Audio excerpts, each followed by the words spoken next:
1842, the Vatican created the new Diocese of Toronto on the frontier of British North America.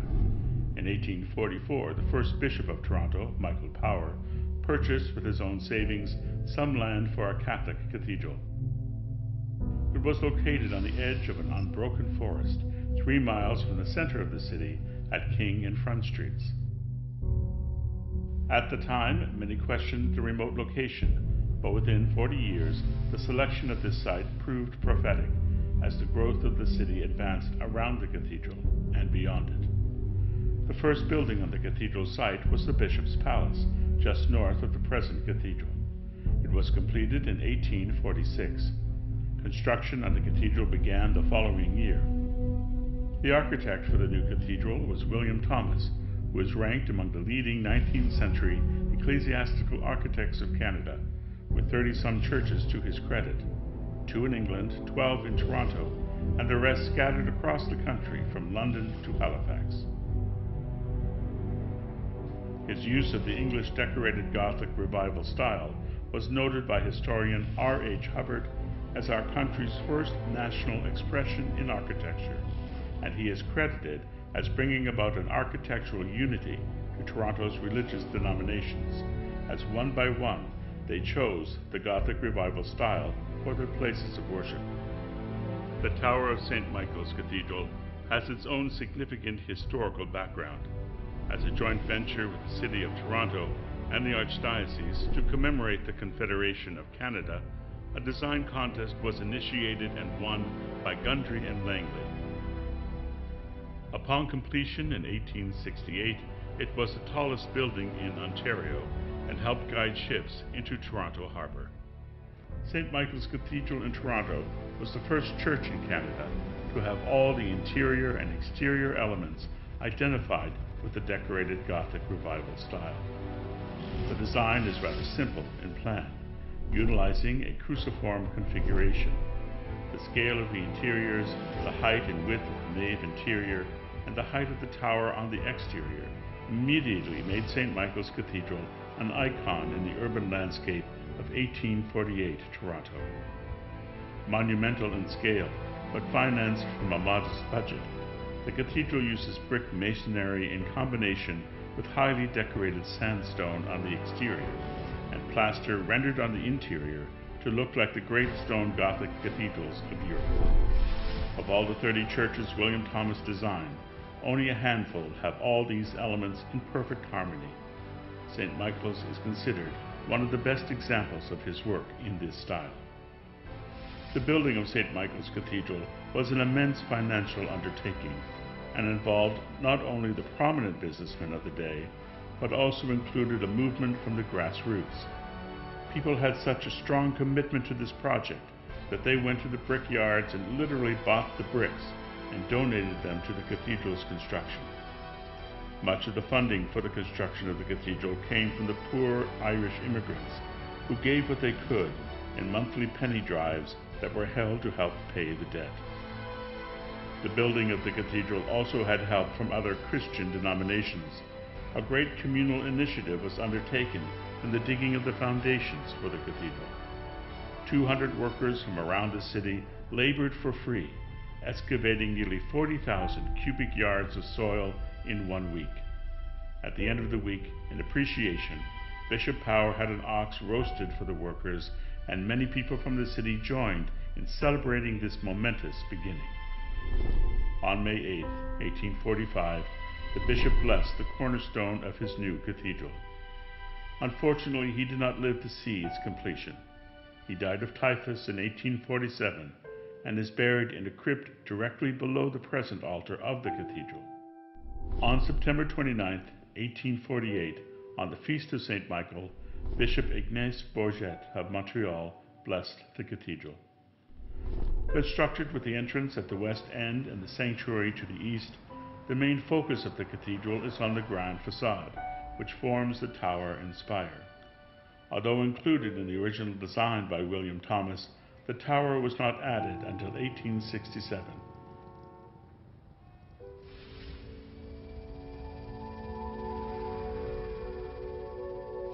With the many architectural and structural interventions over the years, as well as introduction of many competing decorative themes.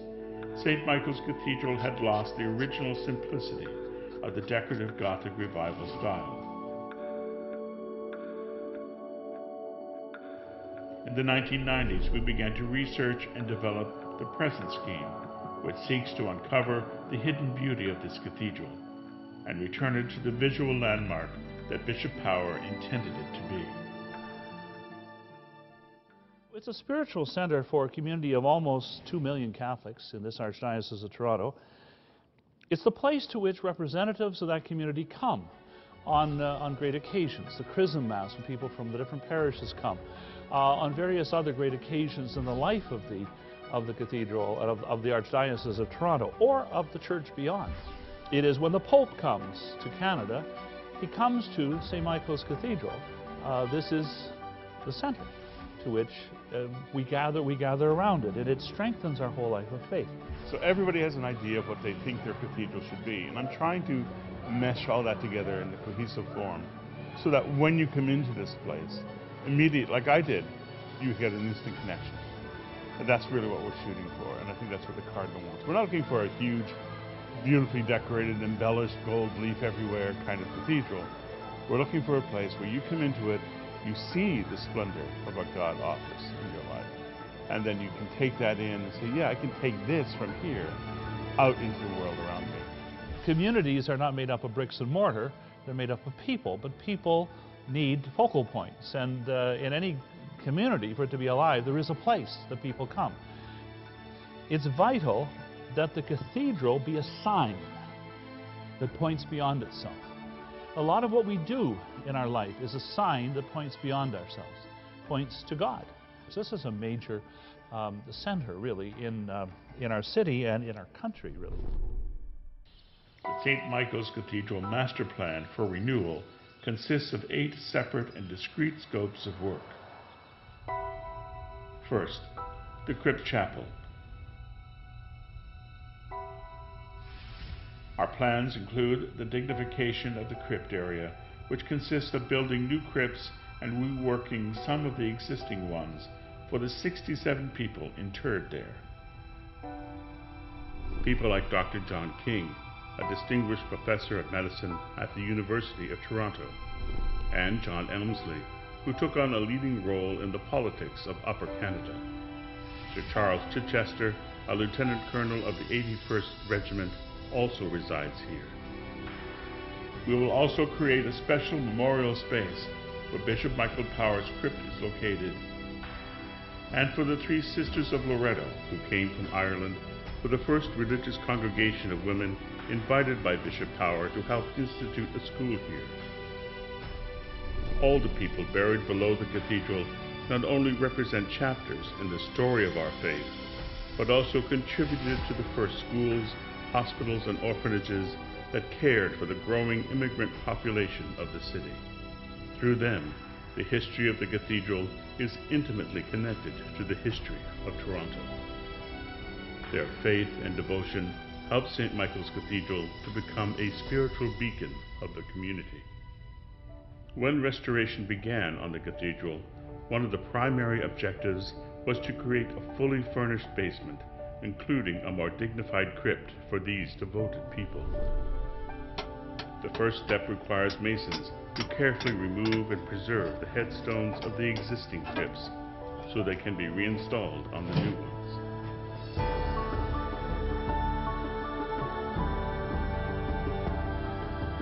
We're currently taking apart the tombs so that later on we can catalog and relocate the tombs in another location of the building. Next, a special archaeological team is brought in to oversee the process of temporarily relocating these cherished remains.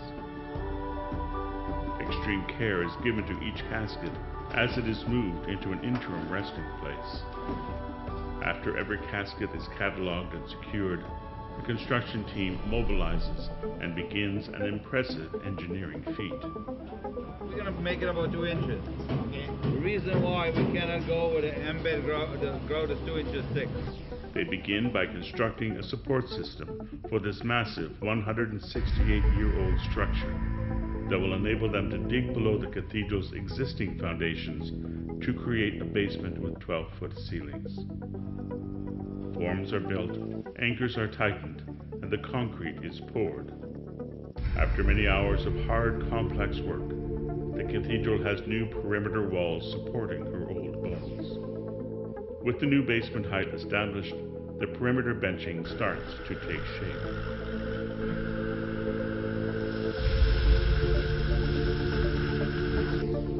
This benching area will lead to the side crypts, which are also attended to by highly skilled masons. Okay. Before we use the wedges, but when you move this way, the wedge come out, you go that way. This, you can adjust, you know, this hold it. Now we have to go that way. Large pieces of the original stone are being repositioned and restored as part of the process. These pieces stay here. One, second one. On the sides, we got 1, 2, 3, 4 pieces. Okay, 1, 2, 3, 4 pieces. And the piece what we got on the bottom stays on the top. We have to turn the bracket because after we have no room. Oh yeah, she's going. Yeah, you can use it more. With the stones removed, the crypt walls can be rebuilt. We're bricking up a partition wall for the number 27 Hughes crypt. Being able to say we were in that basement, we built the crypts, and we relocated some of the important people in Toronto. It's very rewarding.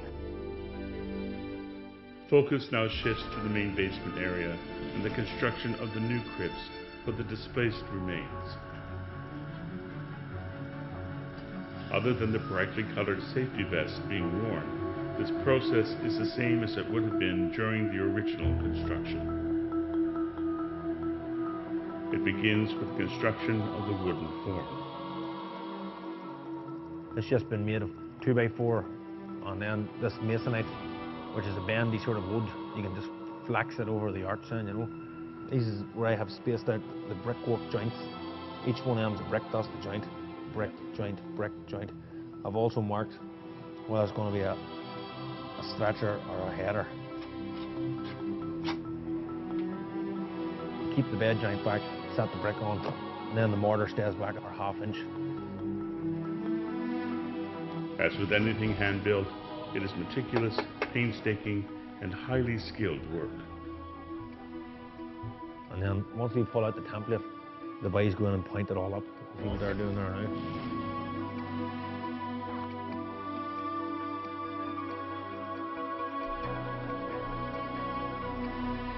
The new crypts are given another formal blessing before receiving their charges, a secure final resting place for 67 souls. In the name of the Father, and of the Son, and of the Holy Spirit. Amen. The Lord be with you. O God, by whose mercy the faithful departed find rest, bless this grave, and send your holy angel to watch over it.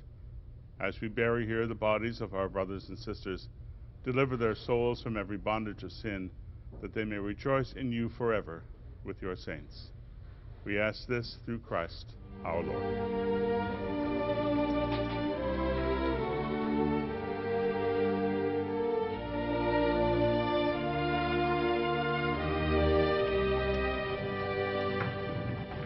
Today we're doing a little move. Very happy. Everybody's happy. The way that it turned out, craftsmanship when building the crypts is excellent. So that's that crypt there. And he has all the names lined up. I just printed this now. I couldn't give you a big one. Yep.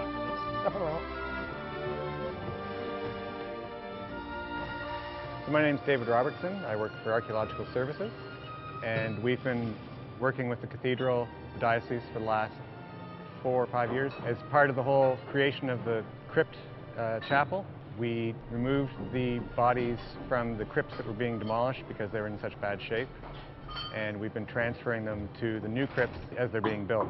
We're keeping the families together. Basically everyone is being reunited, original to the crypts they were in the first place. This whole project is all about that, really, because the crypt was essentially inaccessible until this project. My understanding is there were still descendants who wanted to come and pay their respects, and you know, it wasn't a place they could do that. So this project is making that possible.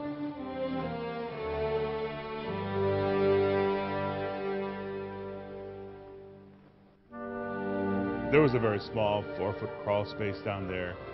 67 people are buried down there. Had you seen it before the invasion of all the modern convenience that came into the cathedral over 160 years, that was the only place they could be put. So all these graves had mechanical machinery, pipes and wiring run right across them. It wasn't very dignified. So we started looking at what can we do with this space to make it more dignified, better for our use. And so we decided what we needed to do is excavate down below. Eventually a crypt chapel will be there that will dignify those graves so that people can come and actually see them now, which you couldn't before. We're also planning perhaps having niches for ashes so people can also have their relatives buried there at the cathedral as well. So we're exploring those opportunities.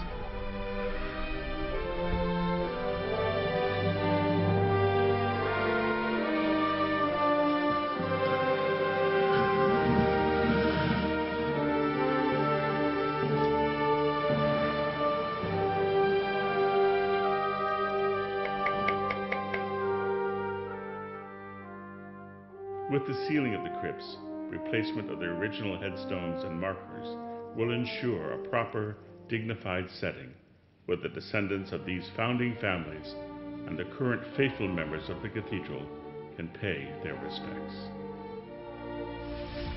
This chapel will provide tour and school groups a place to celebrate Mass without disturbing our regular scheduled Masses in the cathedral.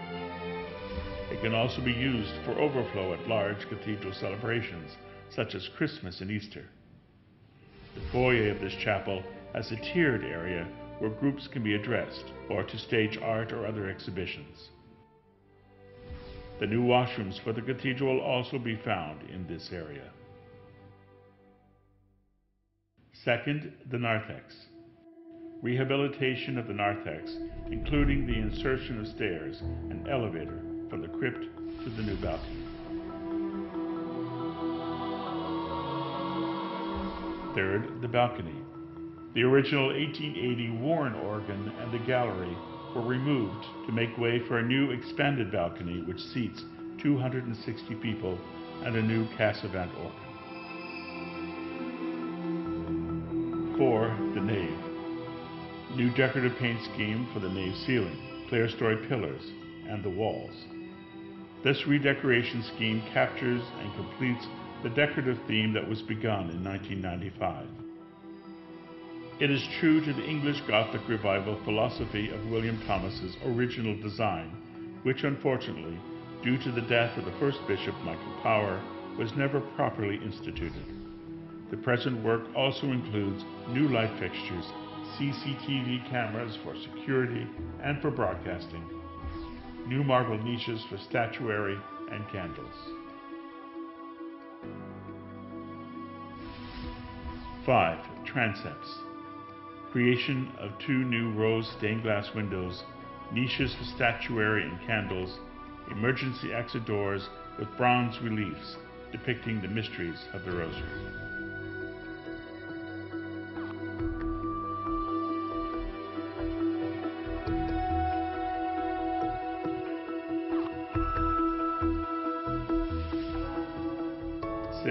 The sanctuary, a new floor of slate and marble, a remodeled reredo screen behind the Cardinal's chair, which will include the restoration of 12 wood-carved statues of the Apostles and 3 newly created statues of the Archangels. Restoration work will be done on the main chancel window, as well as the restoration of the side aisle screens with additions of new bronze statues. The footprint of the sanctuary will be reduced to create a larger area for the choir and the tabernacle, which will then move to the north side of the cathedral, and the choir moves to the south side. 7. St. John's Chapel and Atrium. Underlying all this is the improvement of the building's infrastructure and the updating of its mechanical systems, such as electrical, heating, and ventilation. A new mechanical electrical vault is being created in the garden courtyard of the cathedral to house these state-of-the-art systems in a more central position where it can service all the buildings on the cathedral grounds. Above this vault, a new atrium will be created that will provide the parish with meeting and reception space, as well as an area for up to 300 priests to vest for large celebrations in the cathedral.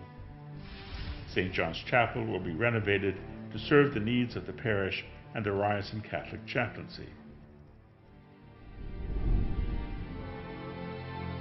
8. Exterior masonry. The exterior masonry of St. Michael's Cathedral, St. John's Chapel, and the rectory will be repaired and cleaned. Carved elements which have deteriorated over its 160-year lifespan will be repaired and, where necessary, replaced. 9 new statues will be commissioned for the front, side, and back niches of the cathedral.